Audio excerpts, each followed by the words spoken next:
आज के सारे सवाल बहुत ही ज्यादा इम्पोर्टेंट होने वाला है, इसीलिए हर प्रश्न को ध्यान से पूरा देखिए और ऐसे ही आसान और एग्जाम ओरिएंटेड वीडियो के लिए चैनल को जरूर सब्सक्राइब कर लीजिए। चलिए शुरू करते हैं। क्वेश्चन है, एक लैंप में 12 लीटर तेल 1 घंटे में जलता है। कितने घंटे में? 1 घंटा में। तो आपका 1 घंटा में जल रहा है 12 लीटर तेल। ठीक, फिर बोला गया है यदि लैंप एक दिन में 4 घंटे जलाया जाए। कितना? एक दिन में 4 घंटे। एक दिन में 4 घंटे जो है आपका लैंप जलता है, तो बताओ एक साधारण वर्ष में कितना तेल खर्च होगा। तो देखो भाई, सबसे पहले ये समझिए कि जो साधारण वर्ष होती है उसमें कितने दिन होते हैं। तो साधारण वर्ष में होती है 365 दिन। ठीक है, तो हमें क्या करना है, एक दिन में 4 घंटे जलती है, तो 365 दिन में कितने घंटे जलेंगे। तो 365 इंटू 4 कर देते हैं। कर दो, 4 पंचे 20 का 0 हासिल आएगा 2, 4 छक्का 24, 24 और 2 26 की 6 हासिल आएगा 2, 4 तिया 12, 12 और 2 14। तो आ गया 1460। ये क्या हो गए कि ये जो है 365 दिन में इतना घंटे जलेंगे। 1 घंटा में जलती है 12 लीटर, तो क्या करेंगे 1460 घंटे में कितना लीटर जलेगा। तो 12 लीटर 12 से गुणा कर देते हैं। 12 शून्यम 0, 12 छंग 72 की 2 हासिल आ जाएगा 7। ठीक है, अब देखिए आप लोग इसको चेक कर सकते हो कि 20 लास्ट में किस में है। तो आपका इसमें है और इसमें है, तो आपको आगे हल करना पड़ेगा, अदरवाइज आपको आंसर यहीं पास मिल जाता। तो 12 चौक 48, 48 में जोड़ेंगे 7 तो आ जाएगा 55। तो 55 की 5 हासिल आएगा 5। ठीक है, फिर गुणा कर दीजिए, 12 कम 12, 12 हो 5 17।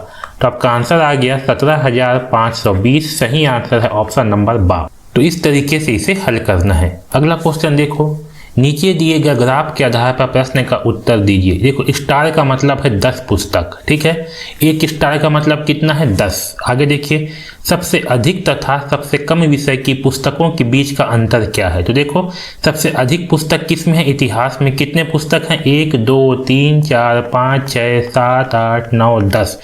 10 स्टार है, मतलब कि कितना 10 इंटू 10 यानी कि 100। तो ये हो गया 100। सबसे कम पुस्तक किसमें है, गणित में। कितने स्टार हैं, 2। 2 का मतलब कितना, 2 इंटू 10 यानी कि 20। इसका अंतर पूछा है तो इसको घटा देते हैं। 0 में घटाएंगे 0 तो आएगा 0, 10 में घटाएंगे 2 तो आएगा 8। तो आंसर आ गया 80। ऑप्शन नंबर ए सही उत्तर होगा। अगला क्वेश्चन देखिए, यहाँ बोला गया है 5,09,408। तो देखिए 5,09,000 को 09 लिखेंगे, 9000 और 408 इस तरीके से लिखेंगे। तो देखो ऐसा कौन सा लिखा है, तो 408 095। ऑप्शन नंबर ए सही उत्तर होगा। अगला क्वेश्चन देखिए, 90 72 162 का लघुत्तम क्या होगा, एलसीएम क्या होगा। निकाल लेते हैं 90 72 और 162। ठीक है, इसका हमें एलसीएम निकालना है। चलो भाई निकाल लेते हैं एलसीएम। देखो पहले 2 से भाग करते हैं, 2 चौके 8 1 बचेगा, तो 2 पंचे 10, 2 तिया 6 1 बचेगा, 2 छक्के 12, 2 अट्ठे 16, 2 एकम 2। अब देखो ये किससे भाग जाएगा, फिर 2 से भाग करते हैं। 45 2 से भाग नहीं जाएगा, 36 जाएगा 18 बार में, 2 एकम 2, 2 अट्ठे 16, 81 भी 2 से भाग नहीं जाएगा। फिर भाग करते हैं, 45 भी 2 से भाग नहीं जाएगा, 2 निया 18 और 81। अब किससे भाग करते हैं, 3 से। तो देखिए 3 एकम 3 1 बचेगा, 3 पंचे 15, 3 तिहाई 9, 3 दूनी 6 2 बचेगा, तो 3 सत्ते 21। फिर 3 से भाग करते हैं, देखिए 3 पंचे 15, 3 एकम 3, 3 निया 27। अब देखिए 3 से भाग करते हैं तो 5 भाग नहीं जाएगा, 3 तिहाई 9। तो आप लोग देख रहे होंगे कि जो है एक बार 3 से भाग जाएगा, एक बार 5 से भाग जाएगा। तो इसको यहीं पर रोक देते हैं। अब ये 5 है और एक 2 है, इसका जोड़ा बना लेते हैं। क्यों? क्योंकि यहाँ से 10 हो जाती है। ठीक है, इसलिए एक जोड़ा बना लेते हैं। अब जो भी संख्या बच गए सबका आपस में गुणा कर देते हैं। देखिए 3 तिहाई 9, 9 तिया 27, 27 तिया तो 27 इंटू 3 कर देते हैं। तो 3 सत्ते 21 की 1 हासिल आएगा 2, 3 दूनी 6 और 2 8 81। तो 81 दूनी, तो 81 इंटू 2 करते हैं 2, 8 दूनी 16, फिर इंटू 2 कर देते हैं। तो देखिए 2 दूनी 4, 6 दूनी 12 की 2 हासिल 1, 2 एकम 2 और 1 3। तो आ गया 324 और ये 10 है 5 × 2 10 है, तो आखिरी में लगा देंगे 0। ठीक है, क्योंकि 10 से गुणा होगा तो आ जाएगा 3240। ऑप्शन नंबर बी सही उत्तर होगा। तो ऐसे आपको हल करना है फटाफट। अगला क्वेश्चन देखिए, इसमें 2 का स्थानीय मान क्या होगा। तो देखो 2 जो है आपका दशमलव के सेकेंड नंबर पर है भाई। कहाँ पास है? सेकेंड नंबर पर। तो जो सेकेंड नंबर पर होती है इसका मतलब क्या होगा? इसका मतलब होगा बटे 100, यानी कि ये हो जाएगा 2/100। ठीक है, जो पहला नंबर पे होती है ये होगा 3/10, दूसरा नंबर का 2/100 होती है। सही आंसर आएगा 2/100। अगला क्वेश्चन देखिए, 300 तथा 500 के बीच 17 के गुणजों की संख्याएं कितनी हैं। गुणज मतलब क्या है? ऐसी संख्या जो 17 से भाग जाती है उसको 17 का गुणज कहेंगे। ठीक है, या फिर जो 17 के पहाड़ा में आएगी उस संख्या को 17 का गुणज कहेंगे। तो हमें 300 से 500 के बीच बोला गया है, तो क्या करेंगे हम? 500 को भाग कर दो 17 से और 300 को भाग कर दो 17 से। तो पहले दोनों को भाग कर देते हैं। तो देखिए 17 दूनी 34, 2 बार में आएगा 34। 17 × 3 = 51 ज़्यादा हो जाता है, घटाते हैं। 10 में घटाएंगे 4 तो बचेगा 6, 4 में घटाएंगे 3 तो बचेगा 1। अब उतार देंगे 0 को, फिर भाग करो। तो 17 निया होती है 153। कितना होती है? 153। घटा देते हैं, यहाँ बचेगा 10 में 3 गया 7, 5 में 5 गया कट गया। ठीक है, तो हमें क्या मिला? भागफल 29 मिला। शेषफल से मतलब नहीं है, भागफल से मतलब है, क्योंकि इसके बीच में बोला गया है भाई। तो देखो हमें 29 जो है 500 के पहले मिल गया। अब देखो इसको भाग करो 17 से, तो 17 × 17 घटा दो, 10 में 7 गया बचेगा 3, 2 में 1 गया 1, यहाँ उतारो 0 को। 17 सत्ते होती है 119, तो 7 बार में आ गया 119। घटा देते हैं, 10 में 9 गया 1, 2 में 1 गया 1, कट गया। तो यहाँ आया 17। तो क्या करेंगे? 29 में से 17 को घटा देंगे, यही आपका आंसर होगा। तो घटा दो, 9 में गया 7, बचा 2 1, तो आ गया 12। तो आपका सही आंसर है ऑप्शन नंबर 12। मतलब कि 300 से 500 के बीच 17 के कितने गुणज होंगे? तो 12 गुणज होंगे। कैसे हल किए? 500 को पहले भाग कर दिए, फिर 300 को भाग कर दिए, जो भागफल आया उसको घटा दिए, वही आपका आंसर होगा। अगला क्वेश्चन देखो, सरिता 2/5 मीटर रिबन तथा ललिता 3/4 मीटर रिबन खरीदती है। वे कुल कितनी लंबाई का रिबन खरीदती है? तो देखो भाई कितना लंबाई का रिबन खरीद रही है, तो इन दोनों लंबाई को जोड़ देंगे। तो जोड़ देते हैं, 2/5 + 3/4। अब देखो 5 जो है अभाज्य संख्या है, तो इन दोनों का लघुत्तम क्या होगा? इन दोनों संख्याओं का गुणा जो है लघुत्तम हो जाएगा। तो 5 × 4 = 20, लघुत्तम आ गया। 5 से 20 को करेंगे भाग तो आएगा 4, तो यहाँ पर 4 का गुणा होगा। 4 से भाग करेंगे 20 को, यहाँ पर 5 से गुणा होगा। तो देखो 4 दूनी 8 + 5 × 15, तो 15 और 8 कितना हो जाएगा? 15 और 8 होगा 23। तो यहाँ आ जाएगा 23/20। ठीक है, 23/20 आ गया।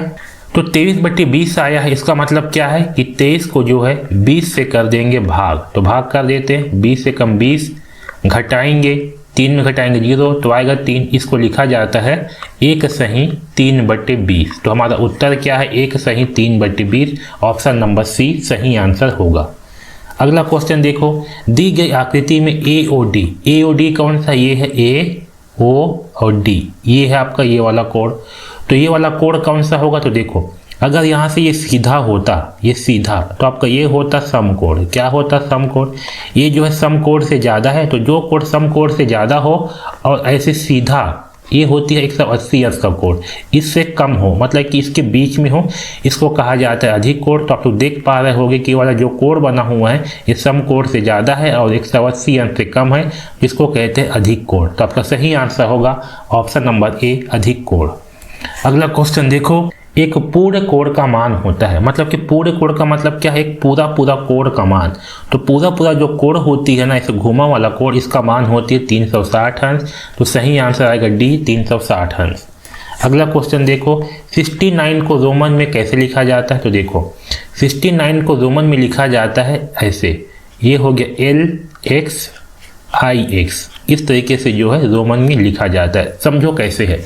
ये है 50 + 10 + 9, ठीक है 50 को लिखते हैं L, 10 को लिखा जाता है X और 9 को लिखा जाता है IX। तो 50 × 10 = 60 और 9 ये 59।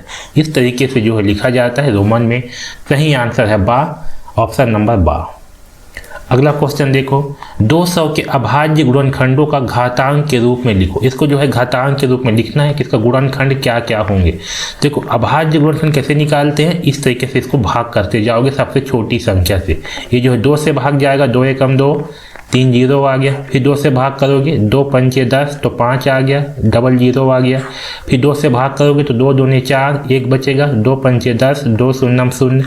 फिर 2 से भाग जाएगा, 2 एकम 2, 2 दूने 4, 1 बचेगा, 2 पंचे 10। अब ये किससे भाग जाएगा तो 5 से भाग जाएगा, 5 दूनी 10, 2 बचेगा तो 5 पंचे 25। फिर 5 से भाग जाएगा, 5 पंचे 25। फिर 5 से भाग जाएगा, 5 एकम 5।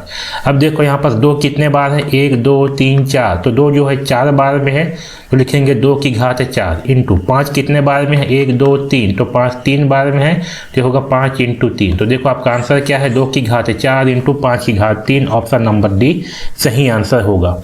तो इस तरीके से जो है इस प्रश्न को हल करेंगे। अगला क्वेश्चन देखो, 0.5701 समतुल्य है। यहाँ पर परसेंट दिया हुआ है, तो कोई भी संख्या होती है उसको परसेंट में कैसे बदला जाता है, उसके लिए सिंपल सा नियम है, इंटू 100 कर दो। ठीक है, तो 100 करेंगे तो क्या होगा, ये हो जाएगा 01 और लास्ट में डबल जीरो लग जाएगा। इसमें 1 2 3 4 संख्या के बाद दशमलव है, तो यहाँ भी 4 संख्या के बाद दशमलव लगेगा, तो ये हो जाएगा 57.01।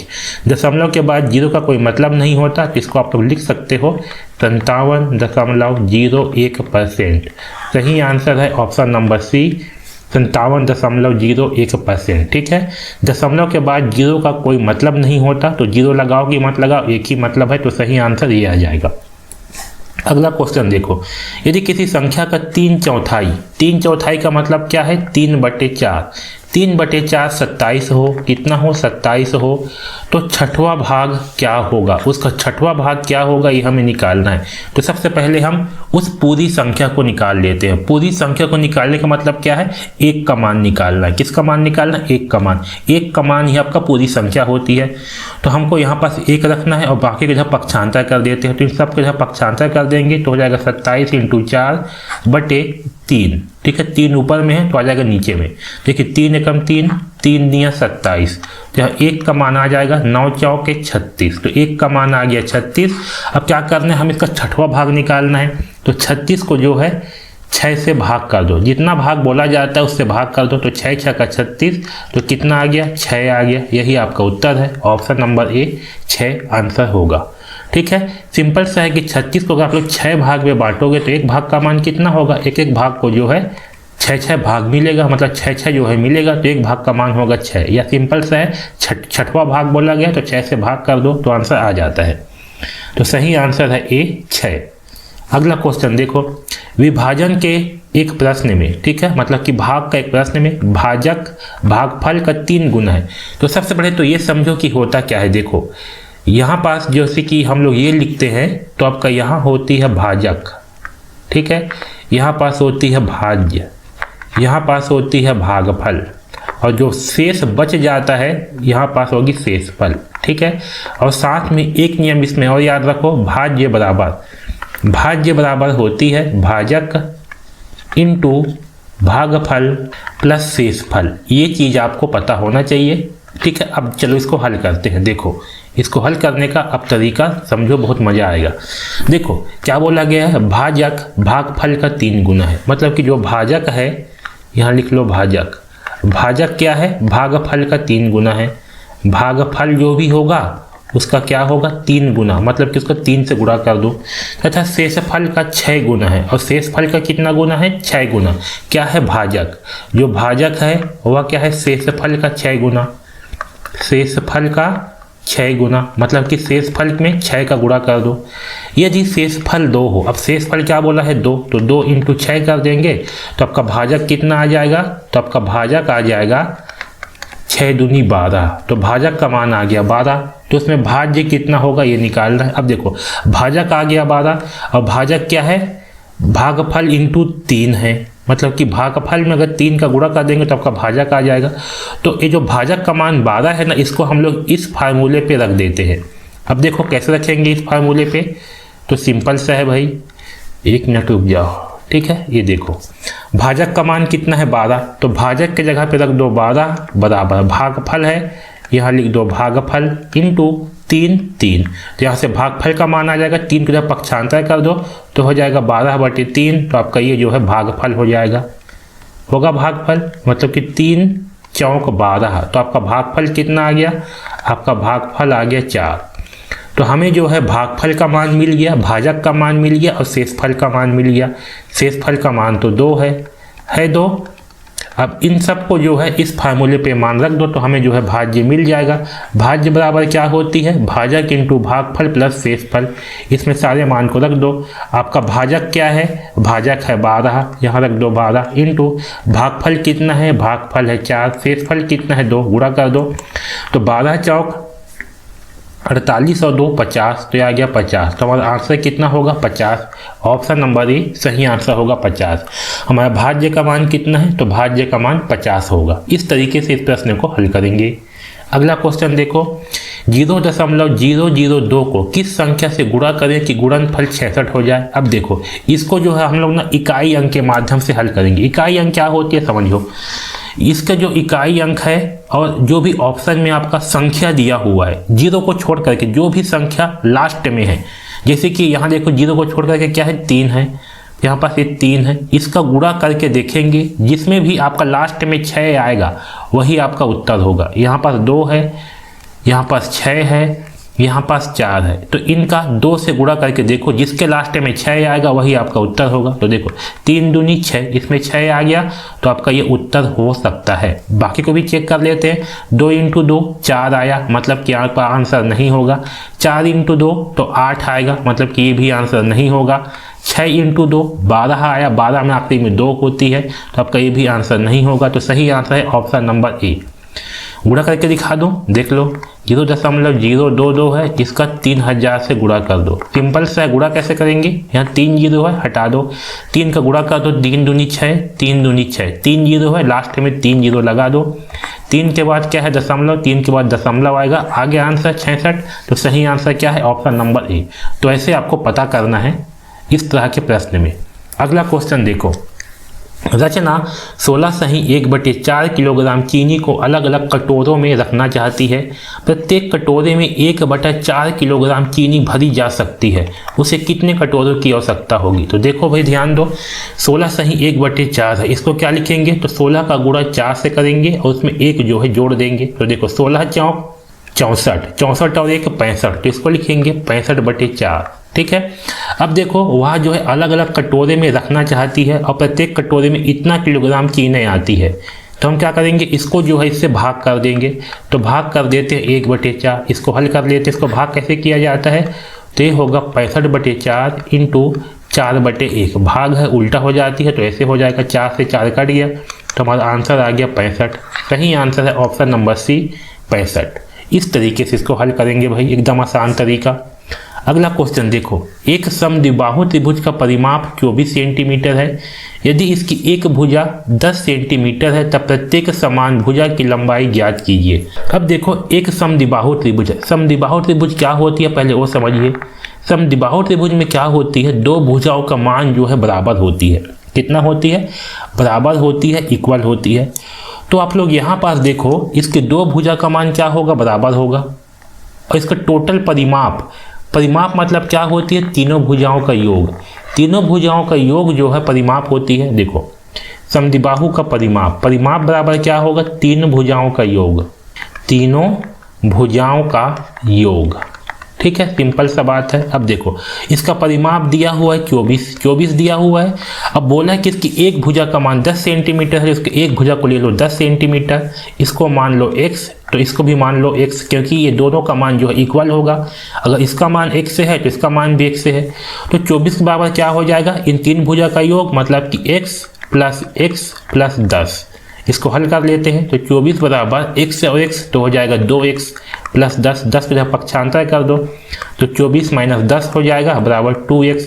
घटा दोगे 24 में 10 तो आ जाएगा 14, ठीक है, बटे 2x। अब 2 के जब पक्षांतर कर दोगे तो हो जाएगा 14/2 बराबर x। तो x का मान आ गया 7। तो x का मान कितना आ गया 7, मतलब कि उसकी जो समान भुजाएं हैं उनका मान कितना होगा 7 सेंटीमीटर होगा। तो इसका मान भी 7 होगा, इसका मान भी 7 होगा और इन तीनों का परिमाप जो है 24 सेंटीमीटर आ जाएगा। तो आपका सही आंसर आएगा ऑप्शन नंबर ए 7। अगला क्वेश्चन देखो, यदि किसी वर्ग ABCD के विकर्ण AC की लंबाई, देखो यहाँ पर एक वर्ग है, वर्ग जो है ऐसे होती है, इसके चारों भुजाओं की लंबाई इक्वल होती है, बराबर होती है। इसमें ये जो है ABCD ऐसे वर्ग है, ठीक है, ABCD ऐसे वर्ग दिया हुआ है। इसमें AC की लंबाई, मतलब कि जो AC है इसकी लंबाई दे दी है 5.2 सेंटीमीटर हो। तो इसका क्षेत्रफल क्या होगा, तो हमें जो है इसका क्षेत्रफल निकालना है। तो देखो इसका क्षेत्रफल कैसे निकालेंगे, तो सिंपल सा है, वर्ग का क्षेत्रफल क्या होती है, वर्ग का क्षेत्रफल का फार्मूला होती है भुजा इंटू भुजा। क्या होती है, भुजा इंटू भुजा होती है, मतलब कि a का स्क्वायर होती है। सिंपल सी बात है, तो हम निकाल लेते हैं। तो देखो यहाँ पर जो इसका क्षेत्रफल हमें a का स्क्वायर जो है निकालना है, ठीक है। तो कैसे निकालेंगे, तो हमें चाहिए भुजा। तो पहले हम यहाँ से भुजा का मान निकाल लेते हैं। तो देखो यहाँ पास ना आपका पाइथागोरस का प्रमेय लगती है। वो क्या होती है, ये जो वर्ग होती है इसमें सभी भुजाओं का मान बराबर होती है। अगर इसको a मानते हैं तो सभी का मान आपका a होने वाला है। तो देखो यहाँ से आपका a बनेगा त्रिभुज, समकोण त्रिभुज बनती है। तो यहाँ से हम ना यहाँ से पाइथागोरस का प्रमेय लगा करके इसका मान निकाल लेते हैं। तो यहाँ पास जो भुजा की लंबाई है a का वर्ग, ये भुजा की लंबाई है a का वर्ग, ये जो है 5.2 के वर्ग के बराबर होगा, ठीक है। तो 5.2 का वर्ग क्या होगा, इसका मान निकाल लेते हैं। 5.2 इंटू 5.2 करेंगे तो ये 5.2 का वर्ग आ जाएगा। गुणा करो, 2 दूनी 4, 5 दूनी 10, ठीक है। यहाँ फिर गुणा कर दो, 5 दूनी 10 का शून्य हासिल 1, 5 पंचे 25 और 1 26, तो आ जाएगा 4, 0, 6 और 1 7, ये 2 संख्या बाद क्या है दशमलव, तो हो जाएगा 27.4। ये किसका मान है, a का वर्ग प्लस a का वर्ग का मान है। तो यहाँ से a का वर्ग प्लस a का वर्ग कितना हो जाएगा, तो हो जाएगा 2a का वर्ग बराबर 27.04, ठीक है। ये हो गया। यहाँ से हमें a का वर्ग का मान निकालना है, यही इसका क्षेत्रफल होगा। तो 27.04 है, इसको 2 से कर देते हैं भाग, क्योंकि 2 का जब पक्षांतर कर देंगे तो हमें a का वर्ग का मान क्या मिल जाएगा 27.04/2, यानी कि 27.04 को भाग कर देंगे किससे, 2 से कर देते हैं भाग। 2 एकम 2, ये कट गया, यहाँ उतारेंगे 7 को, तो 2 तिया होगा 6, यहाँ 1 बचेगा, दशमलव है, यहाँ लगा दिए दशमलव। अब देखो इसमें 13 किस में आया है, इन चारों ऑप्शन में, तो 13 आया है बी में। तो आप इसको यहीं पास भी छोड़ सकते हो एग्जाम में, ठीक है। लेकिन यहाँ पास मैं आपको पूरा हल करके दिखा देता हूँ। ये देखिए, तो 2 पंचे 10, तो ये भी आपका कट गया, 10 आ गया, पूरा कट गया, उतारेंगे 4 को, तो 2 दूनी 4, ठीक है। ये पूरा कट गया, तो हमें मिल गया 13.52। यही आपका आंसर होगा ऑप्शन नंबर 12, ठीक है। तो इस तरीके से इसे हल करेंगे। अगला क्वेश्चन देखो, चलो इस क्वेश्चन को हल करते हैं। तो देखो 1 इंटू 2 है, तो कितना आ जाएगा, 2 एकम 2, 3 दूनी 6, 4 तिया 12, 4 पंचे 20, 5 छक्का 30, ठीक है, 6 सत्ते 42, 7 अट्ठे 56, 8 निया 54, 8 निया 72, ठीक है, और 9 दहम 90, और 10 दहाई 110, 10 11 110, तो आ गया 110। इन सब का योग जो है हमें निकालना है, निकाल लेते हैं। देखो 6 और 2 8, 8 और 2 10, 10 और 2 12, 12 6 18, 18 2 20, 20 का आया शून्य, हासिल आया 2, 2 और 1 3, 3 2 5, 5 और 3 8, 8 और 4 12, 12 5 17, 17 और 7 24, 24 और 9 33 और 1 34 की 4, हासिल आएगा 1, 1 और 1 2, 34 का 3 हासिल आएगा, 34 का 4 हासिल आएगा 3, तो 3 और 1 4, तो आंसर आ गया 440, ऑप्शन नंबर सी। ऐसे इसको हल करना है। अगला क्वेश्चन देखो, संख्या 9875 के निकटतम सैकड़े का मान निकालना है। हमें क्या करना है, इसमें निकटतम सैकड़े का मान निकालना है। तो देखो सिंपल सा है, यहाँ पर सैकड़े के स्थान पे क्या है 8 है, 8 है और यहाँ पास क्या है, जो सैकड़ा है ना, इसके पहले की संख्या देखो क्या है, 7 है। तो इसके पहले की संख्या अगर 5 या 5 से ज़्यादा होती है तो हम क्या करते हैं, ये जो 8 होती है ना इसमें, ये जो 8 होती है ना इसमें एक जोड़ देते हैं। तो ये जो है 7 है, 5 से ज़्यादा है तो 8 में एक जोड़ देंगे, तो 8 की जगह पे हो जाएगा 9, और इधर की जो संख्या है इसको 0 कर देंगे, तो ये हो जाएगा 9900। सही आंसर है ऑप्शन नंबर डी। इस तरीके से जो है निकटतम मान निकालते हैं।